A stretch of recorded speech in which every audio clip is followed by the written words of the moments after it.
Olá, boa tarde. Você acompanha agora notícias do Brasil e do mundo desta terça-feira. A presidente da Câmara dos Estados Unidos, Nancy Pelosi, disse hoje ao chegar a Taiwan que sua controversa visita demonstra o forte compromisso de Washington com a ilha autogovernada, que a China vê como parte de seu território. A China não reconhece a soberania da ilha e considera o território uma província rebelde. A legisladora de 82 anos chegou a Taipei em um avião militar americano, sendo recebida pelo ministro das Relações Exteriores de Taiwan, Joseph Wu. A presidente da Câmara dos Estados Unidos postou no Twitter, logo após chegar a Taiwan, que sua controversa visita demonstrava o forte compromisso de Washington com a vibrante democracia do território autogovernado. Pelosi afirmou ainda que a sua viagem de forma alguma contradizia a política oficial americana, que reconhece uma China e não reconhece oficialmente Taiwan como Estado independente. Após o desembarque da legisladora, Pequim classificou as ações dos Estados Unidos em Taiwan como extremamente perigosas. Em um comunicado, o Ministério das Relações Exteriores chinês afirmou que Washington constantemente distorce, obscurece e esvazia a política de uma China. Mais cedo, nesta terça-feira, Pequim havia advertido que o governo americano pagaria o preço da visita de Pelosi a Taiwan. A Rússia também criticou a visita, considerando que Washington está desestabilizando o mundo. Projeções da ONU mostraram que a população da China vai começar a diminuir a partir de 2025. O país apresenta taxas baixas de natalidade e grande parte da população acima dos 60 anos. O país mais populoso do mundo enfrenta uma potencial crise demográfica diante do rápido envelhecimento da força de trabalho, da queda do ritmo da economia e do menor crescimento da população em décadas. Autoridades flexibilizaram em 2016 a rígida política de filho único e, no ano passado, autorizaram os casais a ter até 3 filhos, mas a taxa de natalidade registrou uma queda histórica. Em janeiro, as autoridades anunciaram a previsão de que a população registraria crescimento zero ou até negativo entre 2021 e 2025. A Comissão Nacional de Saúde afirmou no relatório mais recente que o sistema político chinês para apoiar as taxas de natalidade não é perfeito e há uma lacuna no desenvolvimento populacional.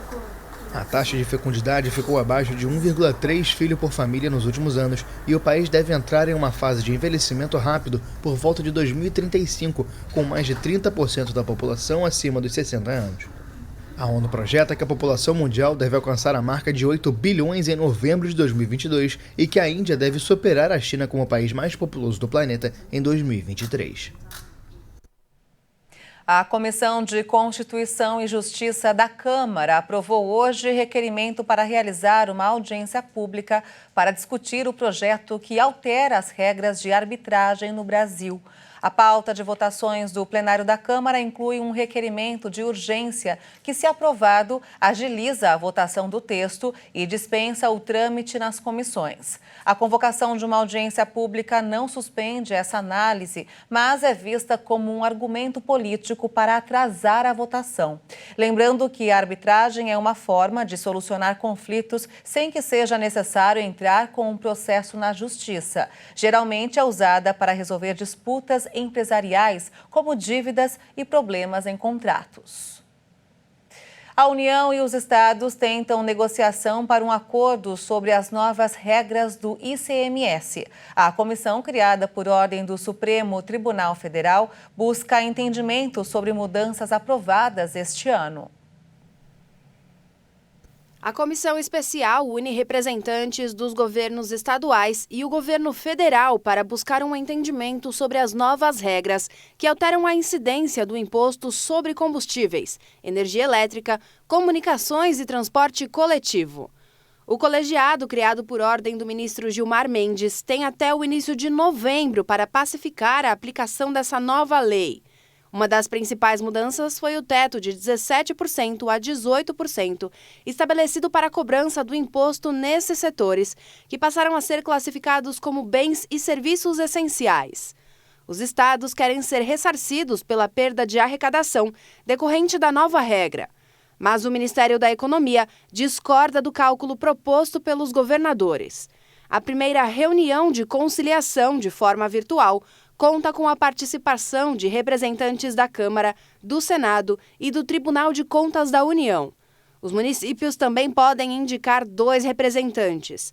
A conta, segundo os estados, não deve levar em conta nenhum gatilho ou piso para o ressarcimento. Por essa proposta, a compensação seria feita com o abatimento na dívida dos estados e do Distrito Federal com a União, ou em dívidas com entes privados, nas quais a União consta como garantidora. A Polícia Federal faz uma operação contra laranjas que cedem contas bancárias para criminosos em 13 estados e no Distrito Federal. Os desvios movimentaram cerca de 18 milhões de reais. Os agentes da Polícia Federal saíram às ruas para cumprir 43 mandados de busca e apreensão no Distrito Federal e em 13 estados. A Operação Não Seja um Laranja tenta coibir a ação de pessoas que cedem contas bancárias para receber dinheiro proveniente de ações criminosas. Segundo a PF, as fraudes bancárias eletrônicas investigadas totalizam um montante de 18 milhões e 200 mil reais. Segundo a Polícia Federal, a ação é resultado do trabalho da Força-Tarefa Tentáculos, instituída para a repressão a fraudes bancárias eletrônicas. O grupo atua em cooperação com as polícias civis do Distrito Federal, Pará e São Paulo e as instituições bancárias por meio da Federação Brasileira de Bancos. Segundo a Polícia Civil do Distrito Federal, foram apreendidos diversos cartões bancários, documentos bancários, aparelhos celulares e computadores. A Polícia Federal afirma que nos últimos anos detectou um aumento considerável na participação consciente de pessoas físicas em esquemas criminosos. Os suspeitos podem responder pelos crimes de associação criminosa, furto qualificado mediante fraude, uso de documento falso e falsidade ideológica. Somadas, as penas podem ultrapassar 20 anos de prisão. O Ministério da Saúde recomendou que gestantes e mulheres que amamentam se protejam para evitar a contaminação pela varíola do macaco. Segundo a pasta, não há protocolo de tratamento específico com antivirais para esses casos. Em nota técnica, o Ministério da Saúde deu novas recomendações para as grávidas, para as mulheres que acabaram de dar à luz e também para as que estão amamentando, para se prevenirem contra a varíola do macaco. Entre os conselhos, a pasta sugere que as gestantes e mães recentes usem máscaras, principalmente em ambientes com indivíduos potencialmente contaminados com o vírus, que se afastem de pessoas que apresentem sintomas suspeitos, como febre, lesões de pele e mucosa, e que evitem o contato físico. A pasta também alerta que este grupo deve procurar atendimento médico caso apresente algum sintoma, para que se estabeleça diagnóstico clínico e, eventualmente, laboratorial.